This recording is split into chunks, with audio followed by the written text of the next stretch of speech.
menetapkan satu orang tersangka dalam kasus kematian ABK, anak penjabat Gubernur Papua Pegunungan.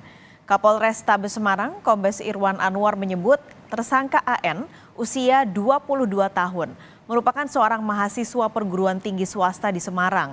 Kepada polisi, AN mengaku mengenal korban pada 3 Mei lalu lewat media sosial atau sekitar 2 minggu sebelum korban meninggal dunia pada 18 Mei. Tersangka juga mengatakan kamar indekos yang merupakan lokasi pertemuan pertamanya dengan korban baru disewanya selama 2 minggu. Sementara terkait penyebab kematian korban, polisi menyebut korban meninggal dunia akibat gagal nafas dan diduga mengalami keracunan. Namun, polisi masih menunggu hasil 3 pemeriksaan lanjutan. Kita menuju ke Semarang, Jawa Tengah, sudah ada jurnalis Kompas TV Cindy di lapangan. Cindy, jadi apa saja poin yang disampaikan Kapolres Tabes Semarang terkait kematian anak penjabat Gubernur Papua Pegunungan? Ya, selamat siang Paskalis dan juga saudara. Ada beberapa poin penting yang disampaikan Kapolres Tabes Kota Semarang ini dalam rilis tadi. Memang bahwa tersangka yang sudah ditetapkan yaitu dengan inisial AN ini memang baru kenal atau baru berkenalan dengan korban ABK ini atau putri dari PJ Gubernur Papua Pegunungan ini pada tanggal 3 Mei lalu melalui media sosial.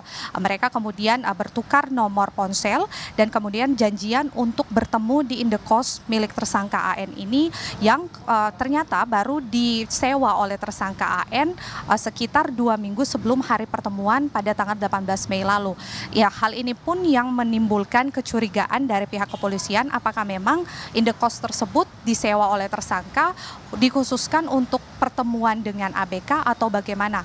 Nah, untuk selengkapnya kita dengarkan langsung pernyataan Kapolres Tabes Kota Semarang Kombes Pol Irwan Anwar pada rilis tadi. Sementara yang disampaikan oleh tersangka atau pelaku, yang bersangkutan kenal dengan korban melalui media sosial. Kurang lebih tanggal 3 Mei yang lalu. Berlanjut chatting di Telegram, pindah ke WhatsApp, tukar-tukaran nomor WhatsApp, kemudian janji ketemu dan oleh korban, oleh tersangka maksud kami, dibawalah ke TKP, ke kos yang disewa oleh pelaku ini yang informasinya baru kurang lebih 2 minggu. Korban diduga meninggal karena afeksia atau gagal nafas, mati lemas, dan diduga mengalami keracunan.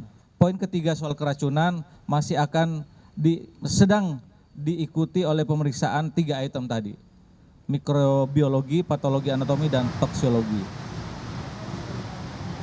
Selain informasi yang sudah disampaikan oleh Kapolres tadi bahwa memang baru berkenalan di 3 Mei, pihak kepolisian juga pada saat hari di mana korban ini meninggal atau 18 Mei lalu saat mendatangi TKP ini memang menemukan ada beberapa botol minuman keras karena pada saat kejadian pernyataan tersangka bahwa korban ini sempat mual-mual kemudian kejang lalu tersangka berinisiatif untuk memberikan minuman air kelapa kemasan dan juga susu fermentasi untuk mengurangi mual-mual dan kejang-kejang dari korban tersebut. Namun langsung dilarikan ke rumah sakit tapi memang tidak tertolong. Akhirnya korban ini meninggal di Rumah Sakit Elizabeth Kota Semarang. Dari pernyataan dokter forensik dan juga pernyataan tersangka bahwa memang sebelum korban ini kejang-kejang atau dinyatakan meninggal dunia begitu Paskalis dan juga saudara, korban ini sempat disetubuhi terlebih dahulu oleh tersangka dalam keadaan sudah menenggak minuman keras tersebut. Jadi memang untuk dugaan kekerasan seksual ini sudah terkonfirmasi Paskalis dan juga saudara bahwa memang ada kekerasan seksual dari tersangka kepada korban. Sedangkan untuk pasal yang disangkakan kepada tersangka ini pihak kepolisian menyangkakan pasal 80 dari Undang-Undang Perlindungan Anak dan juga pasal 338 KUHP dengan ancaman 5 tahun penjara paling rendah dan 15 tahun penjara paling tinggi. Paskalis. Terima kasih Cindy di lapangan melaporkan langsung dari Semarang, Jawa Tengah.